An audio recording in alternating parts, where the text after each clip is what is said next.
మచ్చా load అయిపోయింది అది పదమ్మా. పోదామా మచ్చా ఇంకేం లేదుగా అంతే ఇంకేంలే లోడ్ అయిపోయినది పోయేది అంతే. పులుసు అన్న తిమ్మిరిగా ఉండదురా నీకు. దేనికి మచ్చా? నేను లోడు కోసం కాదు ఆ ఎమ్మి కోసం వస్తేనే నీకు తెలుసు. అయినా పోదాం పోదాం అంటావు నువ్వు. సరేరా పోదాం. నువ్వు ఈయన్నే ఉండు. నువ్వు ఎంతసేపు ఉండాలనుకుంటే ఈయన్నే ఉండు మచ్చా. నేను ఉంటారా? నేను ఉంటా గానీ నువ్వు కూడా ఉండే. ఆ ఎమ్మి చూస్తుందో లేదో చూసి చెప్పరా నువ్వు. చూసింది మచ్చా. బోళ్ళు కడుగుతా నిన్నే చూస్తా ఉండదు. అవునారా?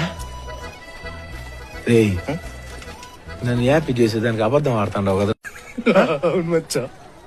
రే బిన్నే ఒప్పేసుకుంటావేంద్రా నువ్వు? నేను కాసేపు కూడా ఆనందపడేది ఇష్టం లేదా నీకు? ఒరే నీతో పెట్టుకునే బదులు ఆ ఎమ్మిని పోయి అడుక్కుంటాను నేను. చూడమని రే ఆఖరితో రే చూసింది లేదు సార్ చూసేప్ప. ఏం చెప్పాలి అర్థం కావట్లేదు. చూసిందని చెప్పరా?